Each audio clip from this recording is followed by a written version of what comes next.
Hey guys, welcome to my channel. My name is Jerry, and today we're going to talk about the 10 most important things that any immigrant should start doing right away after they get their foot into the new country where they have decided to reside.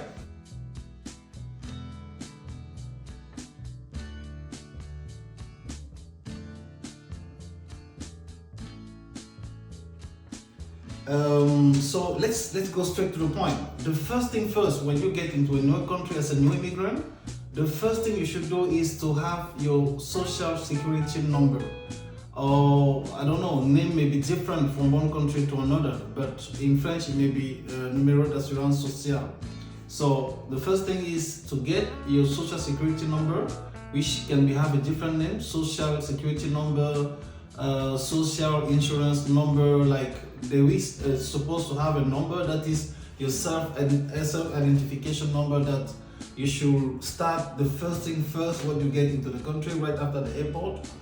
Make sure you go and fulfill the procedure to get your social security number.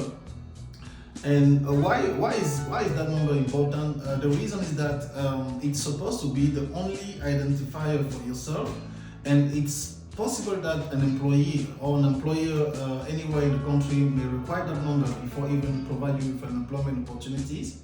It may be very important when you start your driving license procedure, when you go to school, and blah blah blah. So it's kind of a very important number to get whenever you have finalized the process of having your permanent residence status in a new country. So make sure you have that very important number, which is the first step I would recommend. The second step, when you get in a new country, I would say you probably want to find where to live, right? You don't want to live on the road or on the street.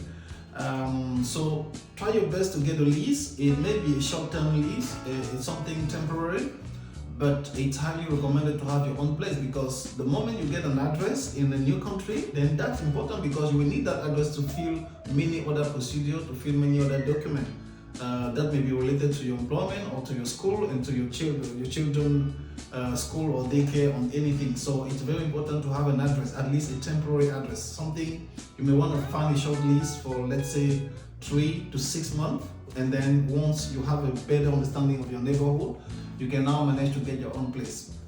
So the third thing I would recommend when you get in the country is to convert your driving license. If you used to have a driving license from your country of origin, certain country may just convert. Now, depending of where you're coming from, you may have an option to just convert your driving license. Now, also depending from where you're coming from, you may have to restart your full process. But at the end of the day, it's very, very important to have a driving license, because the reality is that you won't be able to move around easily. You won't be able to quickly find a job. You may be able to, to move from place A to place B. You won't be able to get socialized in the country and get more friends, get a social network more easily if you don't drive. The good news also is that the public transportation is very reliable. You have bus, you have streetcars, you have subways, you have train, you have so many options to move around from point A to point B.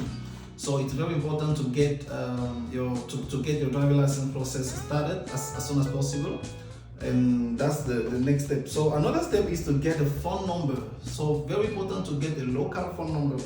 Let's suppose you are moved from France and then you are living in New York or in California.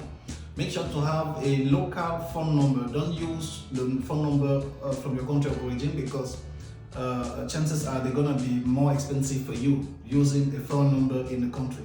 Usually it's very cheap to get the phone number. Let's say 100, even less than 100, you will be able to get the phone number from the place or from the state or from the province or from the city where you're living. Get the phone number, get the local phone number. It will help you, to call for a job, to call for school, and any other things. So don't forget, do your best, get the phone number as soon as you get your foot in the country. Now, depending on your family situation, if you have children, maybe your spouse, your husband, your wife, maybe you're planning to go back to school once you move in a new country, then it may be important to find out the child care.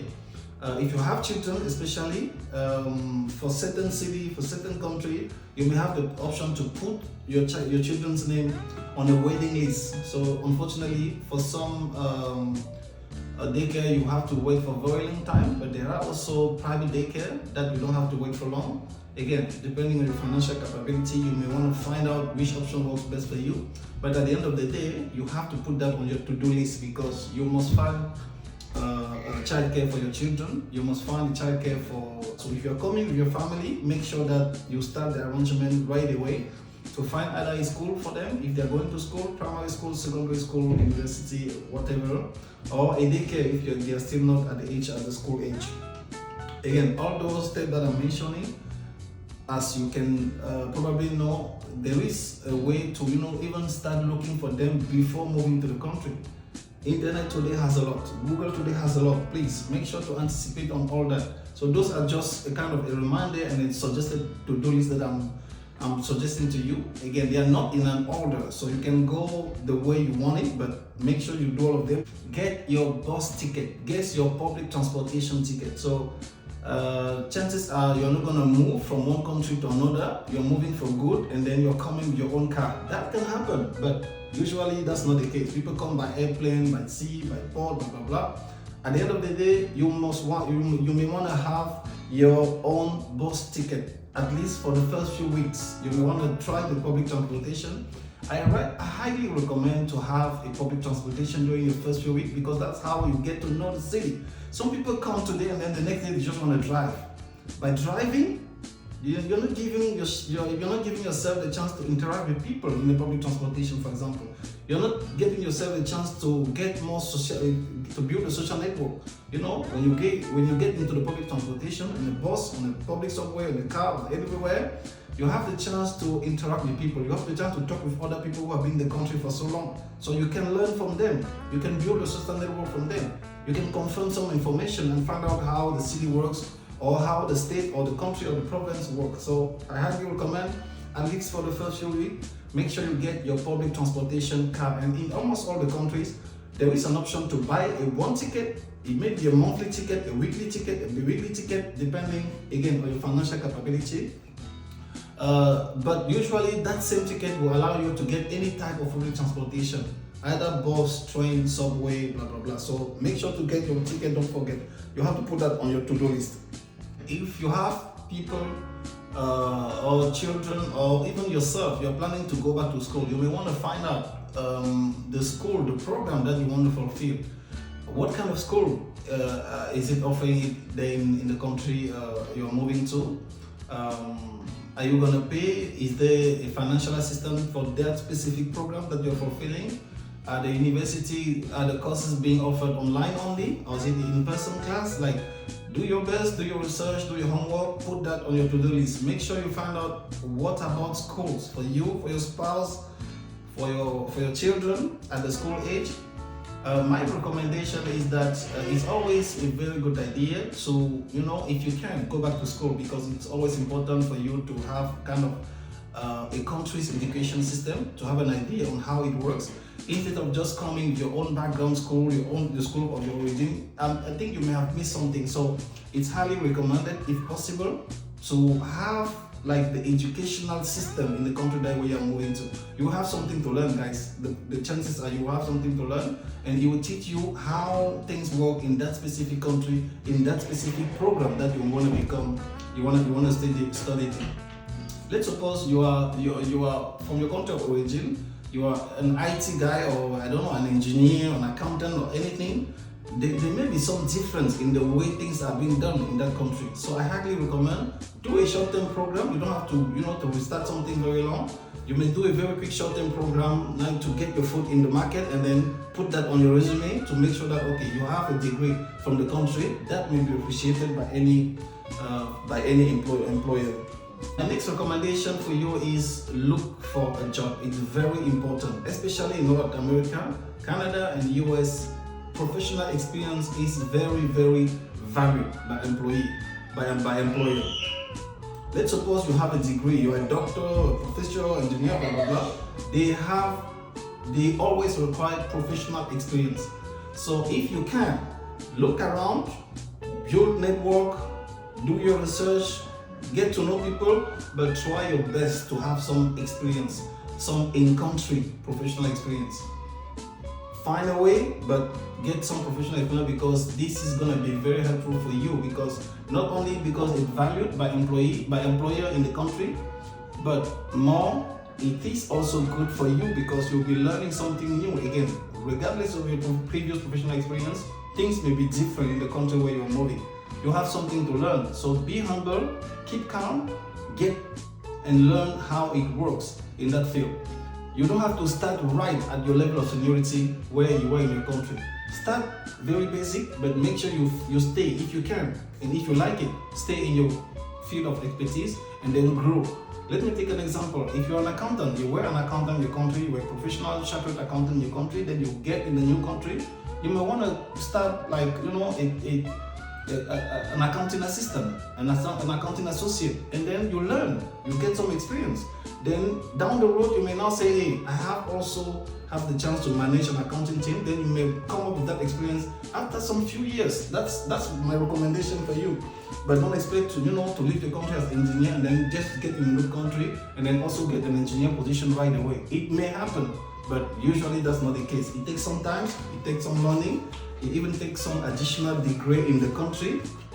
That comes together with the better understanding of the country, of the cultural background of the country, and then yes, you have more chances to get the position of your dream. So don't neglect the job. It's very important. Even if you're planning to go back to school, make sure you also gather some professional experience. School itself, they grade themselves, they don't really matter a lot for employer in North America especially. Now, make sure you get your admin file ready with the government. If you live in a province, if you live in a state, if you live in a city, make sure you fulfill all the tax requirements. Make sure usually on a yearly basis, people fulfill their tax. People make sure that you fill your tax, you file your tax return, and you put your address in there, you put your marital status. At the end of the day, make sure you are okay with the government. Being okay with the government means you have a social security number, you have a driving license with all your information, you have an address, and then you pay your tax. If you work, regardless of what you're doing, every year, every individual living in the country having a status of resident, permanent resident, or citizen, then they have to report their income every year. Usually it's in December for Canada. So make sure to fulfill all the mandatory form to submit your tax. You may find more detail in a separate video. The last thing also, last but not the least, is to have your medical card. Especially for Canadian immigrants, there is public coverage. There is like universal coverage. As soon as you become a permanent resident, you are entitled to have a medical coverage. That's basically a health card issued by the government. Then that can help. In case you're sick, in case you have something, you get in the hospital, they will always require that card, that medical card to you, because it directly links with the government coverage. And when you start working, when you become financially independent, then you are supposed to have your own and private insurance covering for your health. But before then, you're covered by the government. So it's important to make sure to have your medical coverage. For children, I know it's faster. As soon as they get in the country, the next few weeks, children get their card. But for adults, sometimes it may take some weeks, months. So maybe you may want to have a private insurance by the time you're waiting for your public insurance to come and then be effective. So guys, don't forget, those were the 10 most important things to do, to put on your to-do list when you're planning to move from country A to country B. Please don't forget, if you like the content, follow the page, share with your neighborhood, share with your social network. On this channel, we're going to help, we are dedicated to help all immigrants to become more successful during their immigration and their settlement process. See you in the next videos, guys. Bye.